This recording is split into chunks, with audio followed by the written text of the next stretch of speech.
to have Sadhguru on stage. We have been planning for this for about 6 months, and to see him on stage is an exciting thing for all of us here in the organizing team. I had planned a long introduction to Sadhguru, and then I realized he needs no introduction. So I take the easier way out and introduce the student moderators. Here we have Nitisha, Tanvi, and Vikram.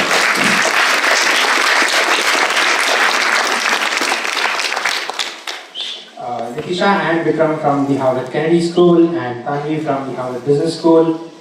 They are prepped up, all set, and here we go.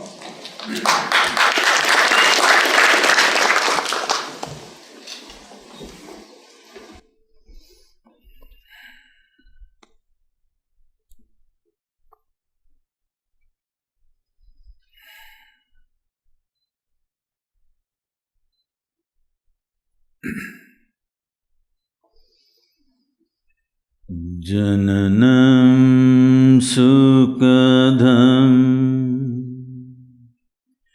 maranam karunam milanam maduram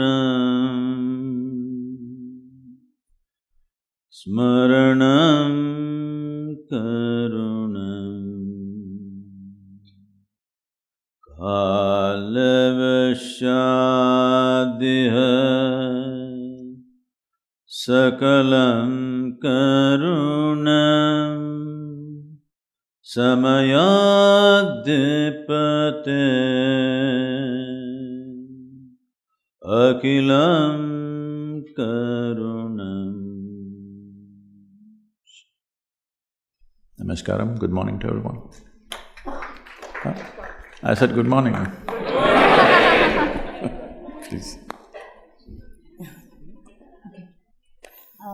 Sadhguru, we'll start with some questions on the internal contradictions that exist within us, so more on the philosophical side, and then we'll move to the world or politics side of the questions. So our first question is that in the Bhagavad Gita, Lord Krishna advises us to keep putting in effort without being attached to the results. But I find it incredibly hard to keep working and not obsess over the results. And I would love to know how we can better practice putting in effort while being detached to the results. Well,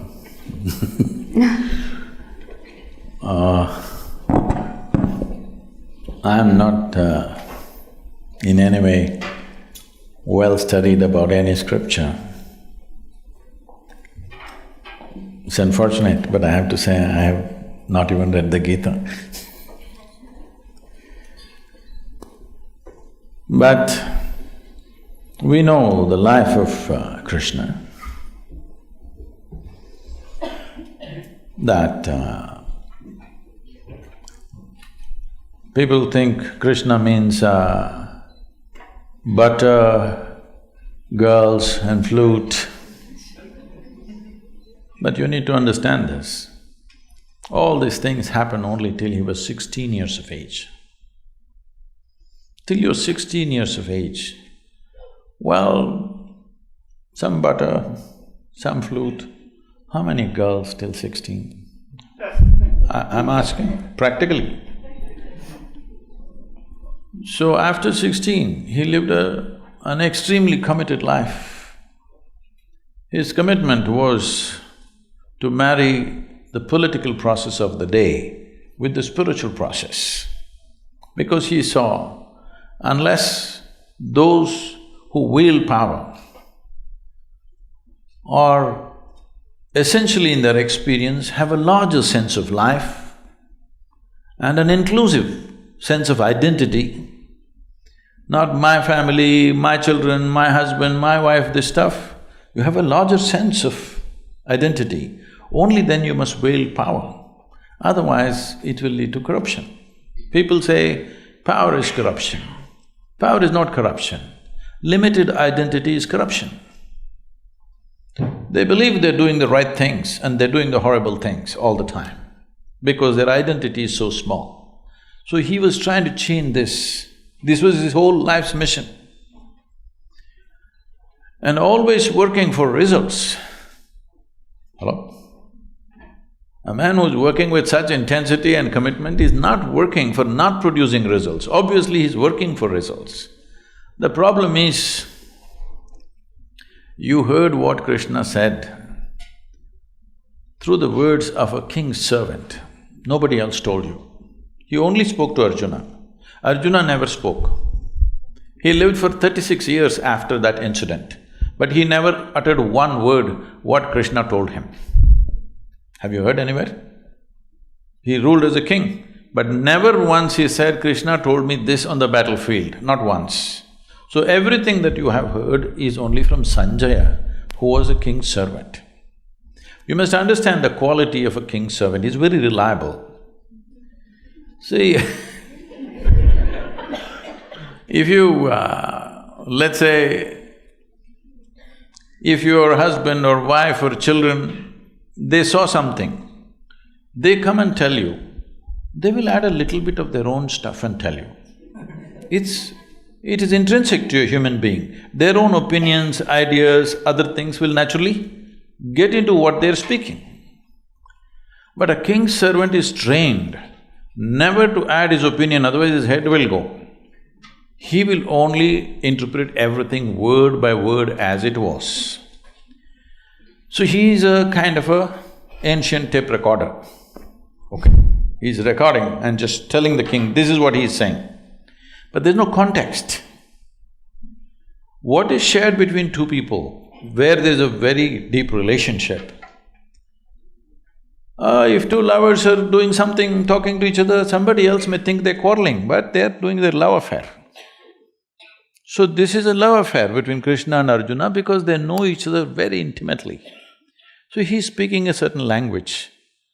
So as king's servant takes word by word without knowing the context or understanding what it is, the experiential dimension of what it is, and he's saying, so having said that, see, essentially it is just this, whatever you wish to do in your life, you have goals. What kind of goal will you set up? Right now you're in the university. What kind of goal will you set up? What you already know, you will exaggerate that a little bit and think it's a big goal in your life. Generally, people call this an ambition, I call this a constipation. Because you're trying to handle life little by little, just like constipation.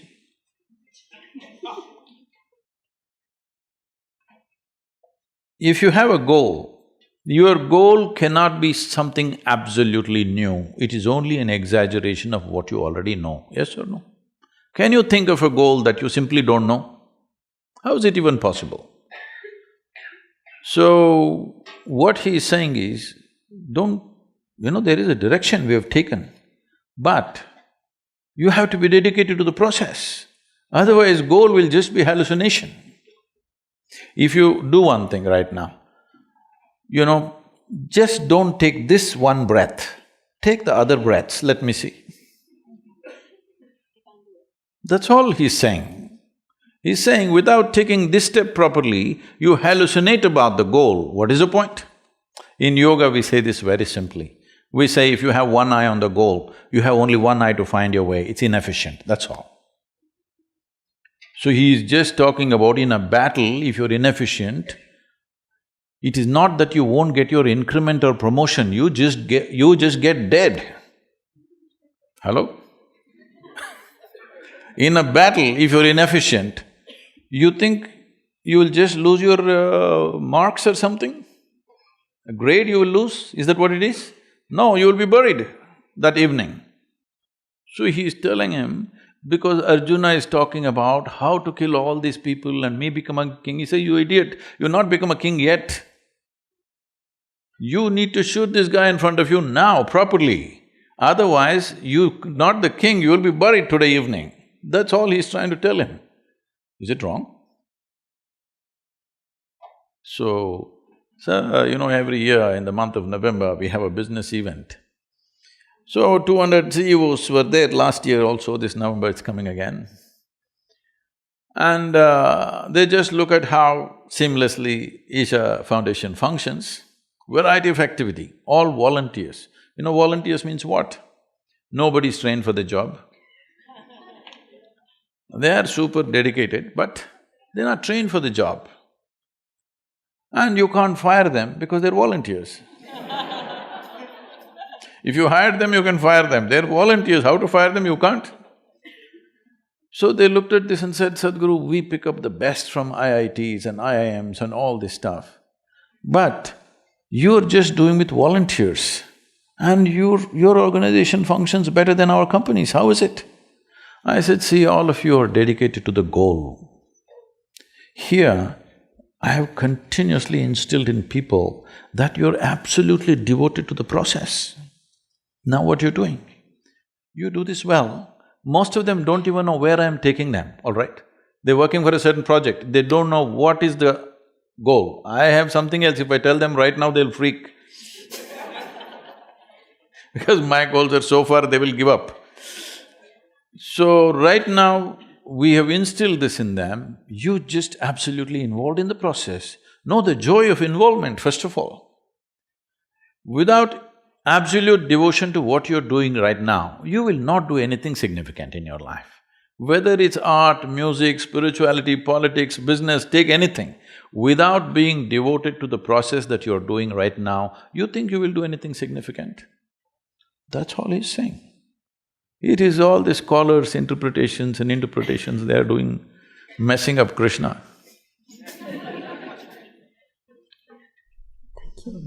Taking forward the theme, Sadhguru Gade, about the process inside and work outside, when we look around the country today, we see so many problems affecting our fellow Indians: poverty, discrimination on the basis of religion, caste and inequality. And of course, when I look inside myself also, there are problems. I'm very far from having good process, I'm definitely not a yogi. And so, what is the relationship between this work which I need to do inside and the work which I need to do outside? Can I do both? Do I need to do one before the other? How can I go about… because I don't feel like accepting that I can do either one or the other. See, if you want to lift this tumbler, this amount of water, at least you need that much of strength, isn't it? You may not be a heavyweight lifter, but at least this much muscle you must have. Can I have water, please? Thank you.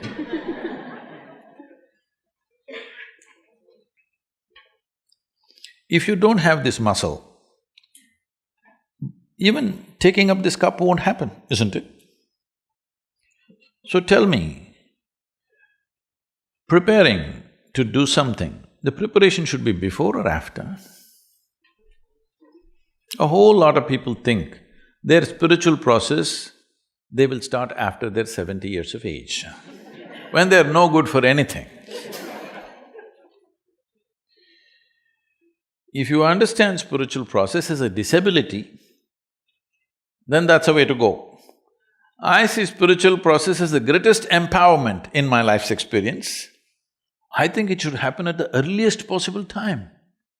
Unless you're planning to live elsewhere, those people who are in the upper strata, I'm telling you. If you're thinking you'll go there and live well, that's up to you. To put it in perspective, one of my projects, of the many projects, one of the projects is, before I fall dead, I want to make sure all the heavens are destroyed. Is that okay? No? You want to go there? Because I want to destroy the good food in the Hindu heaven. I want to make sure that people eat good food here. I want to destroy all those angels who are floating up in the clouds and heavens. I want people, angelic people, to be here. And of course, I want to destroy all those virgins up there. Because the very idea that there is a better place to live than this is a crime.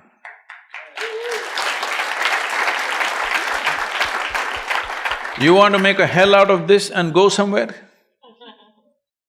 So, this is the fundamental issue.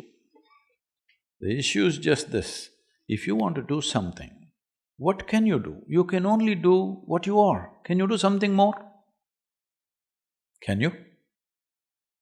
You can stretch yourself, but still only what you are, isn't it? So is it not important that first you enhance what you are? If you enhance this, activity will naturally happen. Right now, this is one complaint I'm seeing, and I'm seeing even in the universities, people are going like this. We didn't walk like this when I barely went, but the little I went, we were… I'm seeing people are walking like this. It looks like they're practicing their last posture. See, the problems of life have not yet hit you, okay? When you're in the university, they have not yet hit you. It's a very protected atmosphere. All you have to do is read some dumb textbook and write something. I'm not trying to belittle the study, but I'm saying the real problems of life have not yet hit you, right? The true challenges have not come yet. Here only if you're overwhelmed by this, how the hell will you live in the world, I'm asking? How will you take up any big issue? I'm saying, if you are an issue by yourself, obviously you will not take up any big issue and try to bring solutions, isn't it? First and foremost thing you must do is, in your life, you are not the issue, never. I am not the problem in my life. There are problems and problems. How many we can solve, we will see. All of them will never be solved. But how many can we clear in our life is a big question. But if you yourself are a problem, you yourself being problem means, see, I'm just meeting people every day, 50, 60 years of age, still they've not figured how to handle their thought and emotion. When are you going to get it? I'm asking. See, these are very fantastic faculties that only human being has, right? No other creature can think like us, no other creature can emote like us. They're very limited stuff. Here it is so evolved, now you're suffering that immensely. If you don't learn how to handle your thought and emotion, you're already 30, 40, 50 years of age, when are you going to learn? Now, what is your lifespan? A million years, is it? I didn't know. What is the lifespan in Harvard University? Is it not very important that by the time you're 12, 15 years of age, you know how to handle your thought and emotion? Otherwise, you're a bloody issue all the time. You don't need any outside issue. You just leave people alone by themselves. They are a big issue by themselves. When you're alone, if you're miserable, you're obviously in bad company, isn't it? Hello? So if you don't settle this, if you step out, well, you will go about blundering and messing around all the time. It looks like you're working for a solution, but when you are a problem, you'll only spread problems. It may look like a temporary solution. This is the reason why after 1,000 years we're still talking about the same problems. Obviously we've not solved it, isn't it? After 1,000 years, if human beings have the same problem, that's very stupid, isn't it so? Only the phones are getting smarter, you know. Phones are getting smarter by the day. See, if you have to call somebody, he's very smart. When do you do that? When you find him smarter than you. Yes or no? Only then you say, oh, he's very smart. So when you call a phone very smart, it's a statement. So can I do these things both together? Because enhancing yourself is a limitless process. It's not a graduation that's going to be over at one time. But the fundamental is just this, human beings are going through variety of suffering. Well, those who are in situations of famine, war, those things let's keep it aside. Fortunately, still it's a small population, all right? If you don't take care of it, it could become very large. That is one thing, we will keep them aside. Krishna is talking about even they're not being bothered on the battlefield. That's a different matter, I won't take you that far. We will give a margin for them. But those of you who had breakfast in the morning, what is your problem? Hello? In India, in southern India, where you come from, in the villages if you go, people will come and inquire, "Ota madra? Ota aita?" Yes? Saptingla? What this means is, the only question they will ask you is, have you eaten? Because after you've eaten, what is the problem?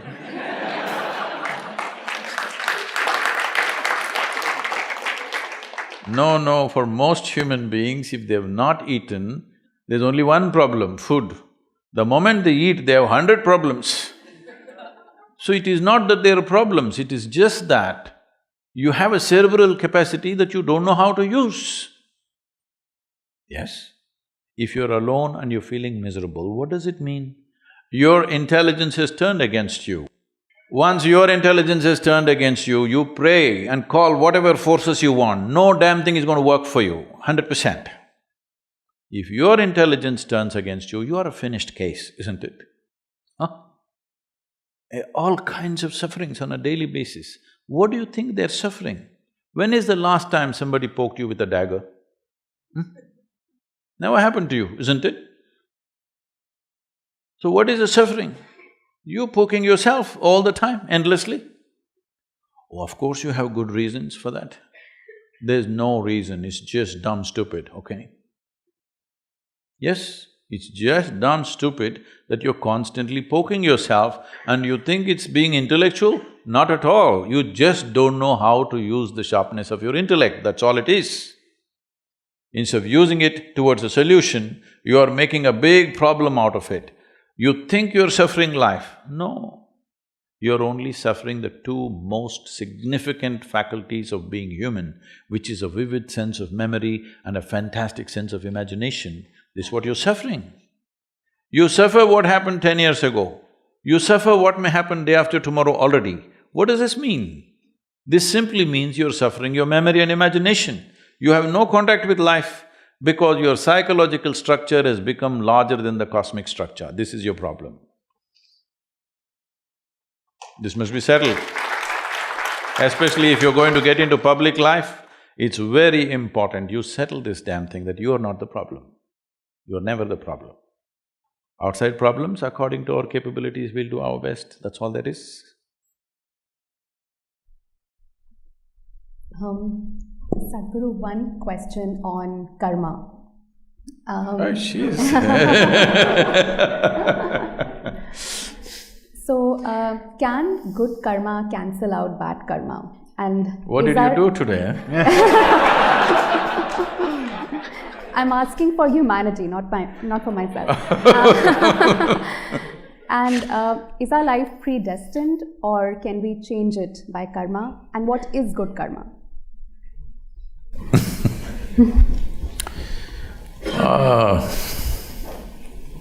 So let's understand this word. I know this has become part of English lexicon. Oh, karma is an English word now. The word karma means action. As you sit here, there is physical action going on, there is mental action going on, emotional activity going on, energy activity going on in every one of us. Whether you're awake or asleep, 4 dimensions of karma are happening all the time. Since you woke up today morning, except for that bad karma you did. No, you don't have to reveal that. Since you woke up today morning till this moment, just a few hours, how much of these 4 dimensions of karma did you perform consciously? Should I answer? I was not conscious while performing my actions, they just happened. I'm saying for almost every human being is well below 1%. If you take in a day, well below 1%. So when 99% of your actions are accidental or unconscious, you do one thing, you just drive here. Here the traffic is very slow, it's safe to try this experiment. 99% of the time, just close your eyes and simply sit like this. Once in a way, handle the steering. Let's see where you will be in 5 minutes. This is a disaster of human life. So you must understand this. This is the most profound dimension of Eastern cultures, that we told you your life is your karma. This means your life is your making. There is no manager sitting… I'm not talking about you guys. There's no manager sitting up there and managing you. Your life is your karma. The way you do it is the way it happens. There is no no other way. Only because over 99% is happening unconsciously, it looks like some other force is manipulating you. All bad drivers are like this. When they get into some kind of a crash, I was driving properly only, something happened. Have you heard this? Something happened, something supernatural happened and I crashed my car. No, you're just a dumb driver. So the same thing goes for life. The same thing goes for life, that we constantly reminded you. Now in this generation, it's lost in probably maybe your mother or let's say your grandmother's generation. If they sit down, stood up, they say karma, prarabdha, mukti, moksha. These are proper day-to-day conversation, not spiritual conversation. Yes or no? Every day. It's time you bring it back, because karma means you're reminding yourself, everything that I'm doing and not doing is my fundamental responsibility. If you ask me, people have been asking, I have not articulated this till recently, but some people have been asking me, so I'm these days talking to them and I'm saying, what is the mission? They ask me. I say, the mission is just this, religion to responsibility. You think it is there, no, it's here. This is what karma means, that you understand you're the source of your life. Is there no other force working in the universe? Yes, it is. But even to harness this, harness that is your business, isn't it? Hello? Even to harness that is your business, otherwise what's the point? So karma means your life is your making. There is nothing else that can decide. If you take charge of your body, let's say you have some mastery over your physical body, 15 to 20% of your life and destiny will be in your hands. If you take charge of your mental process, 50 to 60% of your life and destiny will be in your hands. If you take charge of your basic life energy into your hands, 100% of your life and destiny will be in your hands. Every young person must first explore this dimension before you step out into the world and mess other people. Yes, very important. But what is the fix for the morning's bad karma? You must understand, karma is not like reward and punishment system. It is just residual memory within yourself. Everything, every thought, every emotion, every action, every moment that you do, in some way is recorded into this. This memory creates a tendency for you, because so much memory is gathered, naturally, it's like software, you're writing unconscious software every moment. See, if you walk from here to here, I'm telling you, there are at least 25 different kinds of smells. You're not conscious unless something is very strong, acute, in some way, in a positive or negative way, then you will notice, otherwise you're not noticing. You will see if a dog passes, he's just figuring out you, what you have done, what you have not done, your good karma, bad karma, everything is just figuring out. Yes or no? You also are conscious, your system also is perceiving it, because your neurological system is far more superior to the dog's neurological system. Do you agree with me? Hello? Dog lovers, is it okay? Human neurological system is far more advanced than any other creature, you also capable. But because of cerebral activity, you're missing it. You do one thing, just go live in the jungle for some time, you will see suddenly your sense of smell. You just know everything just by raising your nose a little bit, sticking your nose out, you just know what's coming, what's going. You will see in the villages in India, they'll say it's going to rain today, you understand? Nothing, no sign of rain, no cloud, no nothing. He'll simply… and he'll say it's going to rain today, and it will, because the changes are happening in the atmosphere. So, because of this unconscious nature, if you walk from here to here, these 25 smells, for example, are all recorded in the system. And all like this, visual inputs, audio inputs, everything is recorded. Depending upon the type of material you've taken in, slowly you will develop an unconscious tendency. Suddenly you'll like this, not something else, because of the kind of inputs you have taken in. These tendencies, traditionally, because you're from the scripture, traditionally we call this vasanas. Vasana is a very good expression because vasana literally means smell. So, depending upon the type of smell, accordingly you draw that type of life towards you or you move in that direction, that's what they're trying to say. But this is essentially, to put it in modern terminology, you're building an unconscious software, so naturally it begins to function in a certain way. It doesn't matter what is the software, can you rewrite it? Of course you can. That is also your karma.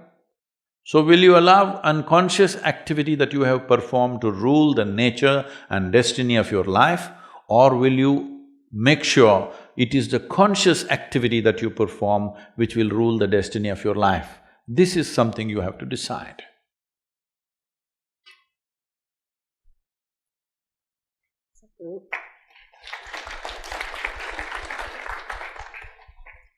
For a woman who chooses not to be a mother, who doesn't… Oh, I'll give you award. So she has chosen you as an advocate for her case, and you have to fight her case.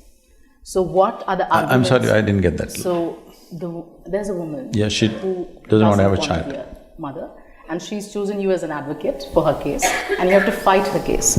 So what are the arguments that you would give for a woman who doesn't want to bear a child? I said she needs to be awarded. I've already announced in India, young women who are capable of childbearing chose not to do it, we will institute an award for them. Because right now the greatest service you can do in the world is, you are not extrapopulating this planet, okay? If… suppose you were a tiger woman, I mean to say a female tiger, then I would have encouraged you, please breed, please breed. Because it's an endangered species. Well, you know, see, we are not endangered. Wherever you go, there is a crowd. Well, to protect a nation, you have to build a wall, otherwise people are coming. Obviously, there's too much obviously, there is too much population everywhere, isn't it? So, this is something we need to look at in a very fundamental way. This is happening because the need is inbuilt. The reproductive need is a very inbuilt need. Whatever arguments they have at one point, the body dictates. Fortunately, there's a lot of pain and stuff involved, otherwise I don't know what would have happened.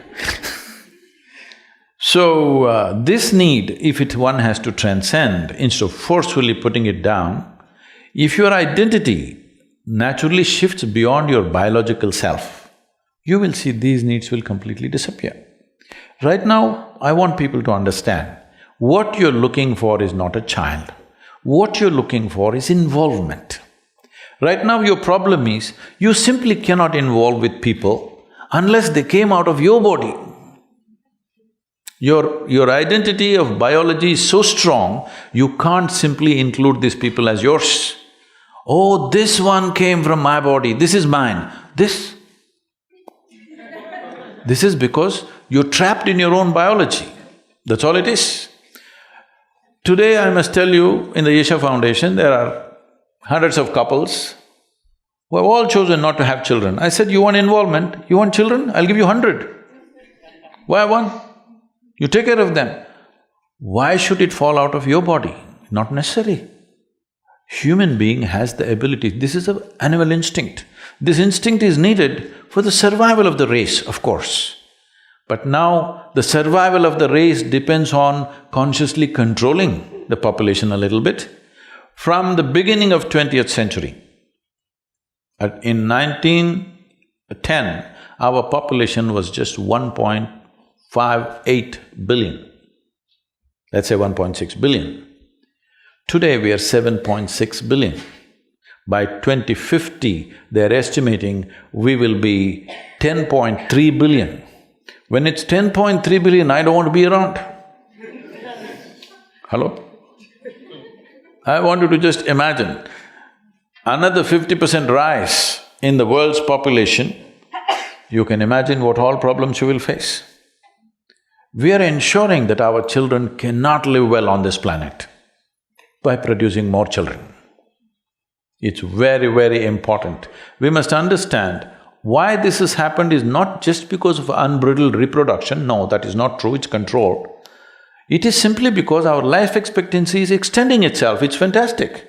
For example, in India, when the British left India, our life expectancy was 28 years. How many of you are over 25? 28, I'm sorry. So you're all dead. That's what it meant, I want you to understand, 28 years. Today it has reached 70. It's a phenomenal achievement in 70 years of independence. So, when we take death into our hands, should we not take birth into our hands? I'm not propounding any philosophy, I'm just talking simple arithmetic. Hello? When we take death into our hands, should we not take birth into our hands? If we don't do that, if we do not consciously contain our population, nature will do it to us in a very cruel way. You want to wait for that day? You can. But being human beings, it'll be nice if we do it consciously, isn't it? I personally feel, Sadhguru, that there's this phenomenon of castration anxiety in India.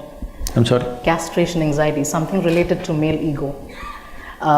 We see that this male ego has… Where, in Harvard University? They've been castrated? Kind of everywhere. It's kind of everywhere. So, this male ego has been somewhere, hidden behind the rapes that happen, the sexual harassment that happens, a lot of gender disparity. I wouldn't say this is the only reason, but it's somewhere hidden behind, and we never address it up front. And all of these acts are acts of shame, but there is a sense of pride associated with it. How can we change the sense of pride to a sense of shame?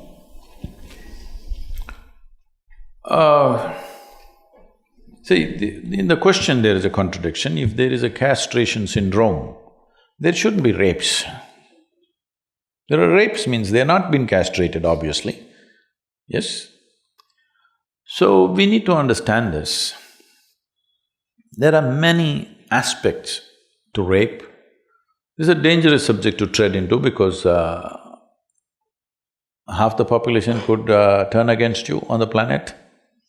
And as you say, in the other half also they'll turn against you because nobody wants to look at it as it is. Everybody is trying to make this into a social cause. This is not a social cause. This is a very fundamental thing. Why is this happening? We need to look at it in a more fundamental way. One thing is you need to understand, human hormonal activity is real. It is not manufactured in your laboratory. It is not manufactured in your mind. It is real, it's in the body. So when does it start? Starts 13, 14 years of age and picks up momentum. Probably it hits its peaks between 18, 25. But so life was structured in a certain way to address this issue. But today we got modern. What modern means is totally messed up in your head. You don't look at life as it is. You make up a unreal reality in your mind and you think that is what should happen. Now we have an education system where generally by the time you're competent enough to get into life, you're like 25. So today, maybe you have a lot of relationships going in the university, but that's not the case everywhere. So the peak hormonal activity, there is no outlet, all right? There's no any kind of outlet.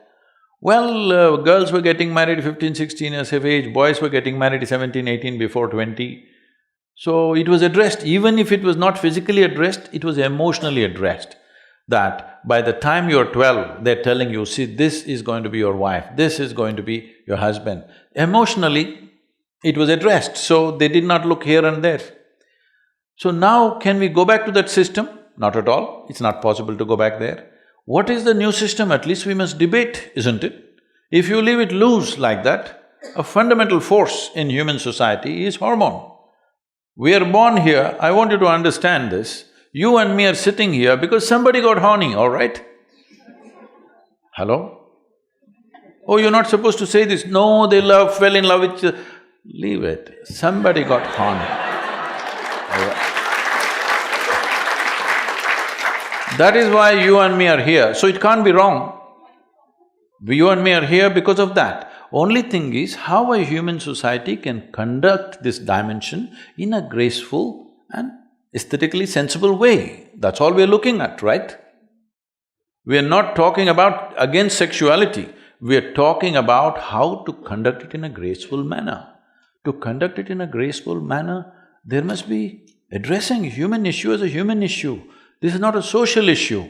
This is not for sociologists to discuss. This is happening in the body. How do we make a conducive situation for people? This debate has to come. Simply putting it under the carpet and thinking something else and calling somebody rapist, in the national media people are talking, we must castrate this boy, we must do this, what's happened to us? This is not the way. I'm not trying to approve rape, but I'm saying it is a genuine issue. It is not something somebody socially deviant is doing it. It is just that you're trying to suppress a basic energy within the human being, this will happen. Otherwise, will you put them on some sadhana where they will become like monks and be perfectly fine within themselves? You have not done anything like that in the society. There is no discipline of any kind. Everybody's, by the time 15, 16, they're consuming alcohol, where their judgment goes away. All right, you are encouraging alcohol, you are encouraging titillation, all kinds of titillation through the movies, pornography is like all over the place, and the guy is supposed to be like this. It's not going to work. 2 drops of alcohol, the guy loses his judgment and does stupid things. Is it right, wrong? That's not the way to look at it. Are we brave enough to address human issues as human issues and try to find solution? Is there an absolute solution? No. There's no absolute solution. But we can create a society where these things are minimal, right? There always is crime in every society, always has been. The question is how rampant. Isn't that the only question? Only a fool will think we'll create a society without crime. It doesn't happen like that. It is just that how minimal can we make it? So last question, Sadhguru. So in today's society, many influential people, judges or senior civil servants, armed forces officials, they don't express their personal political views in public because the thinking is that they hold a post which should be beyond any political party. Now, what do you think the role of spiritual leaders should be when you're thinking about politics? See, everybody as a citizen has a right to express their opinion if they wish. But people who hold positions in the government, they're not supposed to take political positions. In personal life they can, but in public life they cannot. I have imposed this upon myself. I need not, many people have not, but I have, that in public I don't take political sides. Because if I take a side, I may move off millions of votes in one direction, which I don't want to do. Why I'm saying this is, my concern is this: if one individual can move, let's say, 1 million or 10 million or 100 million votes, this means we will go back to feudalism, not democracy. The idea of democracy and secret ballot is that every person will think for himself or herself and cast the vote. You are not even supposed to influence your family, actually. I strictly maintain, my daughter asked me, whom should I vote? I said, you just acquaint yourself, what's happened in the last 5 years? Do you see you want the same people or not? You make up your mind. Because if everybody does not think for themselves, right or wrong, it doesn't matter. If they don't think for themselves, then there is no democracy.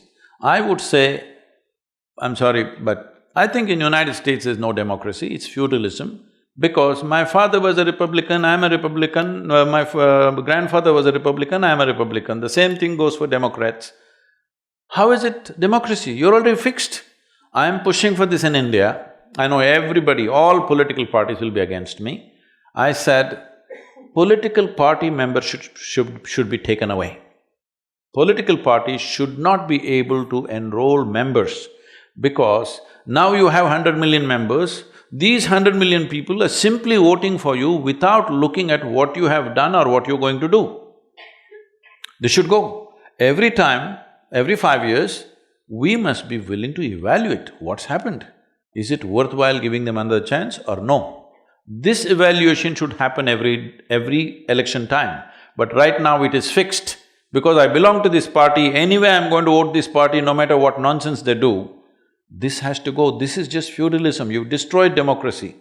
So as a part of that, I have taken a stand that I will never publicly give a call, this is the way to do. But at the same time, everywhere I go, people keep asking, what has happened in the last 5 years, is it worthwhile? I only tell them, see, this is what has happened, it's for you to decide whether this is worthwhile or not. You must decide. I will not tell you, this is great, you must vote for this party, because that will destroy the fundamental democratic fabric. So, judges and others, they should not, because they're holding a position which will become weak if they express political opinion. That's not the right thing to do. But every other citizen has. Recently I was even asked why someone who's has a religious whatever, like they're talking about the UP chief minister, how can he be a chief minister? What I'm asking is, he's a monk, all right? Because he's a monk, have you given him any special rights? Can he drive without a license? Can he go without paying taxes? Is there any special rights? Can he travel in an airplane or a train without ticket? No, no special rights. Then why the hell are you taking away the privileges that other citizens have? Like anybody else, he stands for election, wins the election, he rules, but he may impose his religion. Well, a whole lot of people are drinking alcohol, all right? Ministers, chief ministers. Are they imposing alcohol on you? Maybe they will try. They're trying, not only trying, they are actually. So if a man is meditating, maybe he will try to influence. Whether you meditate or not is your choice. Can he impose it on you? Does he have the mechanism to impose it on you? No. These are just rubbish nonsense going on all the time because there are 200 news channels, they have to fill it with something. If there isn't news, they gotta make it. 200 channels is too much of news, isn't it? And everybody says what we are right now broadcasting is unique and fresh, only we are doing it. I would have loved to ask a follow-up question, but I think we're out of time, so let's open it up to the audience. So let's do this. Let's take questions in groups of 3, and then Sadhguru can choose how to club them and answer whatever. I normally answer every question, so just give me one at a time, huh? Sadhguru, you speak so logically and it makes sense to me. But at the same time, you're celebrating the religious festival of Mahashivratri in a grand way at the Isha Yoga Center. For a young person like me, these religious festivals seem like outdated rituals. So I want to know, what is the relevance of Mahashivratri to the youth? Thank you. What kind of festival would you like, first of all? Maybe only the Valentine's Day or something? That is also religious, it's Saint Valentine, all right? So what is Mahashivratri? You need to understand this. There are certain… in India, there are 365 festivals in a year. Yes. Today, due to economic reasons and the way we have structured our work and things, a whole lot of them have died, still about 30 to 35 are being actively, maybe more than that, about 50 to 60 festivals are being celebrated by different people, but that number also is decreasing. Largely maybe about 5 or 6 are being celebrated in a big way. So, some of them are social, a few of them may be religious, but hardly any religious ones. Some are all connected to the calendar. Almost every Indian festival is connected to the calendar. What's happening in the solar system? We want to do something which is conducive for what's happening that day in the rest of the solar system. Why this is important is because what you call as my body right now, what is human mechanism, has come out of this planet. Most people don't get it till you bury them. They think they came from somewhere. No, this body is Solar system is working like a potter's wheel to generate this. So everything that happens to the solar system happens to you in some way. So there is a very keen observation of what is happening in the solar system today. Accordingly, we have crafted one kind of celebration and we do those specific things. So on Mahashivratri night, to cut it short, because this is an elaborate subject what you opened up, on that day, which doesn't fall on the same calendar, the regular modern calendar date, this time is on 4th of March. On that day, there is a natural… because planet is not spinning like this, it is spinning a certain way and there's a precision to the planet. You know what's a precision? Hello? No, not precision in terms of exactness, I'm talking about what is precision in terms of the planet. The planet's axis is not simply rotating like this, it is going like this. It is a wobble, there is a wobble to the planet always. Because of that wobble, it creates a certain kind of situation on the planet. So on that day, especially in the northern hemisphere or only in the northern hemisphere, there is a natural upsurge of energy. There's a natural upsurge, oh, all this energy I don't believe, you don't. Just go sit on the coast. If there is a full moon night, is the ocean rising? Hello? So on new moon day, full moon day, do you see that, oh, the very ocean is trying to rise? Well, over 2/3 of your body is water. What makes you think water inside the body won't rise? All the fluids in the body are also rising. So you will see these things are there everywhere. If you've ever been in a mental institution, no, you could have gone there just for one. You will see on full moon days and new moon days, people take extra care because those who are psychologically disturbed become far more disturbed. People think moon causes madness, that's why lunar and loony and all this stuff. Moon does not cause madness, it just pulls everything up. If you're a little crazy, it makes you more crazy. You're a little loving, it makes you more loving. You're a little meditative, it makes you more meditative. Whatever is your quality gets enhanced because it's there's an upsurge in the system. This particular day, after the solstice happens in December, 22nd of December is the winter solstice. After that, the planetary precision is such that there is a natural upsurge on that particular night in a very big way. If on that night, if you lie down, this means when the energies are trying to move like this, you're kind of obstructing it. It is not only that you lose the benefit, you could also harm yourself in a very sensitive way. All these things matter to you only when you want to be a full-fledged human being. When I say a full-fledged human being, you want every faculty that can be opened up in the human being, you want it to be opened. Not if you are that kind, by evening you're drunk and sleeping, what is there also you want to kill it, that's up to you. But if you want to be a full-fledged human being, you want full scale, everything happening to you, you observe all these small changes that happen in the system and take care of that. So you want to sit straight, you want your spine to be erect on that night. When energies are moving upward, you want to help it further go up, not like this. So we created what is called as jagaran, that means to stay alert and to stay erect. How to keep people erect? Just make them sit. You think they will? If I make you sit for another 5-6 hours, you will simply sit? No, I have to entertain you. Hello. So, that night we have a celebration from evening 6 to morning 6, 12 hours non-stop, music, dance, meditation, various things being done so that everybody stays alert. Nearly 1 million people are in one place, but these numbers were exploding, so now we have large screens in over 130 cities across the country in southern India, so that people gather there and too many don't come here, but still it'll run into somewhere around 700 to 800,000 people in one place. And over 86 channels are telecasting it live. So how many millions of people are watching, we don't know. Last year they said it could be somewhere around 6 crore people could be watching. This time it's going to be much more. This is also the 25th year of Mahashivratri in Isha.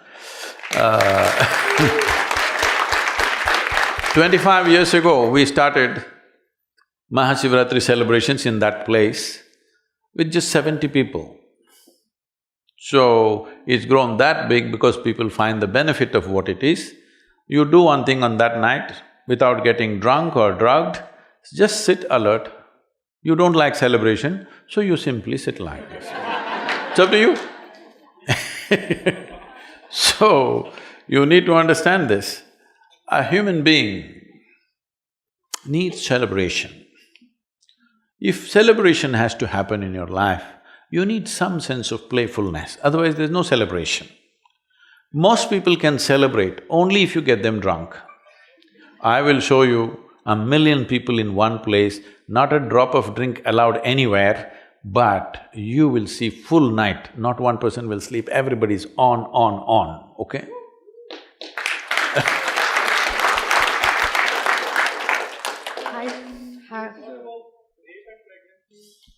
Sorry, go ahead. Please, wait for the microphone, please. Hello, please wait for the microphone. Could If someone everybody hand him- goes off like that. Could someone hand him a microphone, please? So I have a question for you. And Sorry, one moment, ma'am, 1 moment. Okay. The gentleman. Sadhguru,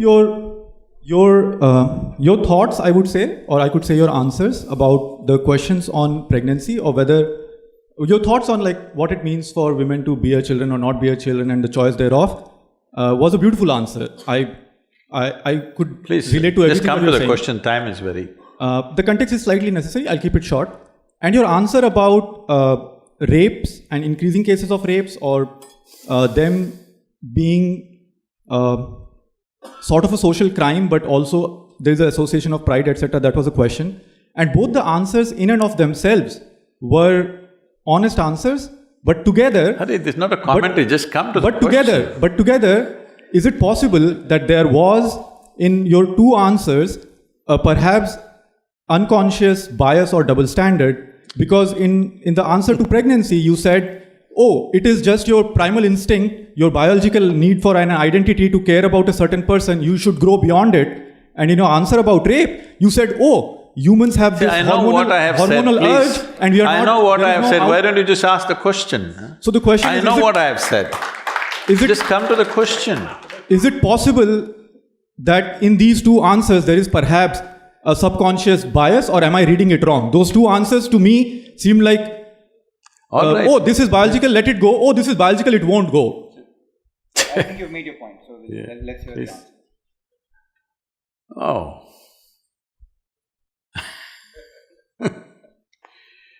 Let's understand this. The hormonal impact on human biology is such, it subjugates one's intellect, subjugates one's knowledge, subjugates social order and acts beyond that. Is that the way to create a society? No. The whole idea of creating a society is that all these things will fall into a more graceful slots so that they will function smoothly to everybody's benefit, not against anybody. That's the whole idea of trying to bring a civilization to a society, is just that, that's the effort. Have we ever, in these whatever thousands of years, have we ever succeeded 100% in this effort? Have we? No. At certain times, these things have been well handled, at certain times they've been badly handled. Only thing we can do is, how well can we handle it in our time? That's all there is in our hands. You're thinking of these things as some sort of absolutes. These are not absolutes. Don't think there is a man who is a rapist and there's a man who is no rapist. It's not like that. It's just that when he goes out of control, he will do ugly things. When he's in control, he behaves well. When he's in love, he behaves well. When he is joyful, he behaves well. When he gets frustrated, he behaves horribly. This is the nature of the human being. If you think it needs my endorsement or not, then you're living in some la-la land. This is the nature of the human being. Are we going to create a system where there is going to be minimum friction among people is the continuous challenge for every generation. Yes? It is a continuous challenge for every generation. No generation has ever arrived at one perfect system that it worked absolutely for everybody. Always somebody was exploited. If you don't know the reality of the existence and you're living in some other psychological state of absoluteness, then that's not the point. But pregnancy is a choice. And especially now it's I wouldn't have said it's a choice 100 years ago, because it just happened. Just the hormonal thing happened. But pregnancy is a choice. Even if you're sexually involved, still you don't have to get pregnant. That is possible only for this generation. If you do not understand the impact of that, that is the biggest thing that's happened. For women, that's the biggest thing that's happened. That is, there is birth control, that one can exercise their choice whether I want to go into it or not go into it. So, that is of a different kind, this is of a different kind. That's why I said, if you want to bring both of them in one category, you come to me, I will initiate you into brahmacharya, I'll give you sadhana, you do that, both will be by choice.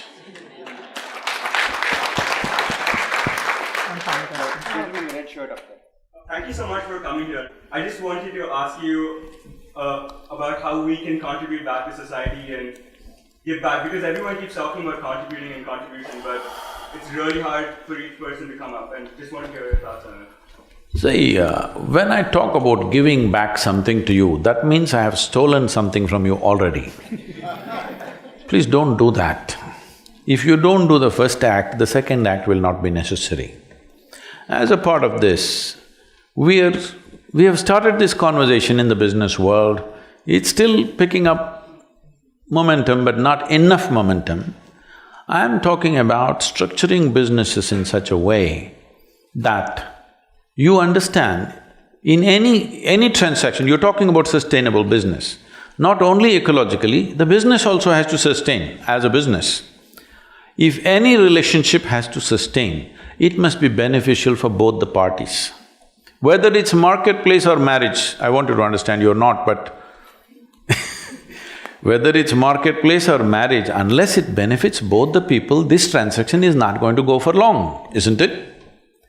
So to build a business in such a way that always it's beneficial for both the parties, if you do, first I don't have to take it and then at the time of retirement I want to give it back. What is this? This is like the old, even the mafia and Robin Hoods who steal from other people also give it to people because otherwise they cannot survive.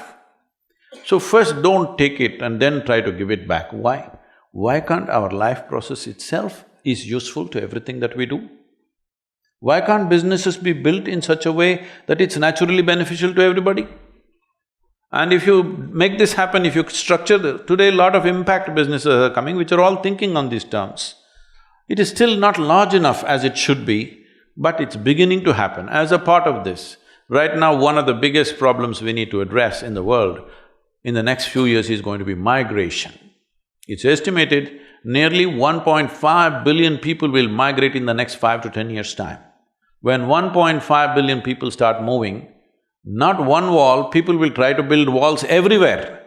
And wall is a solution only till the tide is of a certain level. When the tide increases, it'll fall over the wall.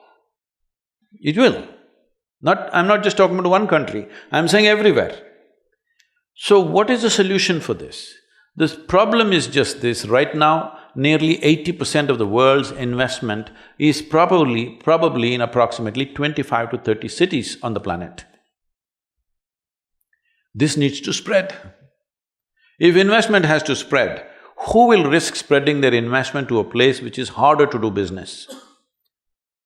You have to create a fund which will allow a little more easy money.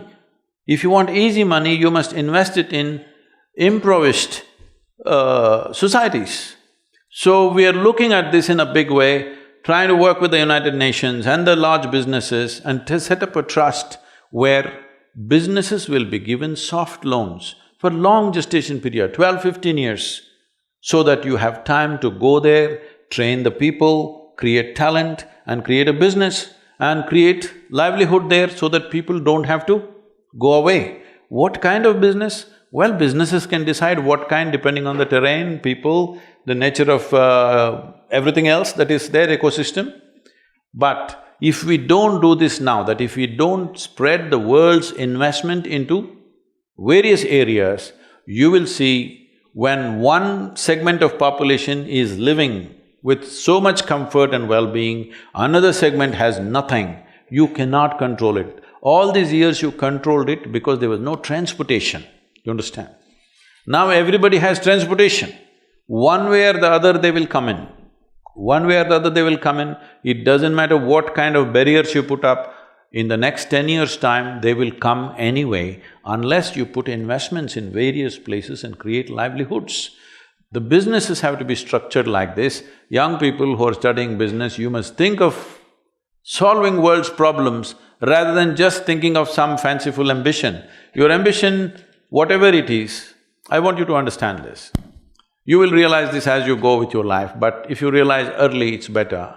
In terms of activity, whatever activity we perform in the world, how deeply we touch another life is the most profound satisfaction of activity. That's the purpose of activity, really. Do you want to write a book that nobody wants to read? No. Do you want to cook something that nobody wants to eat?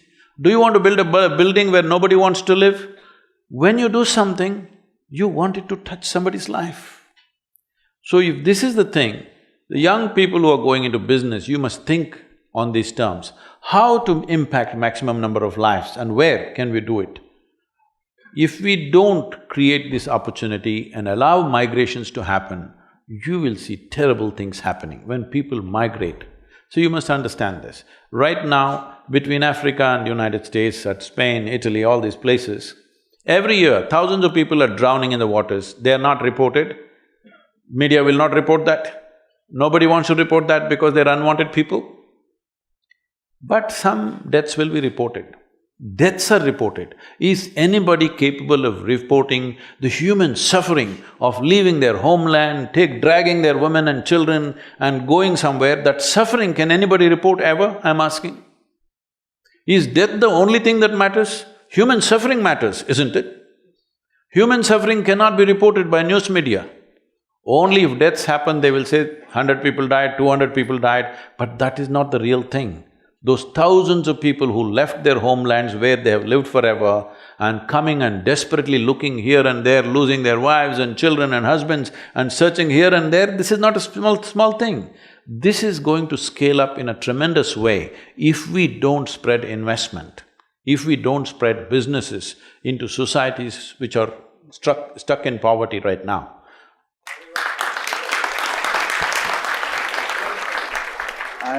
We are out of time, it's 12:30. So on behalf of everybody, let me thank Sadhguru very much. Thank you so much.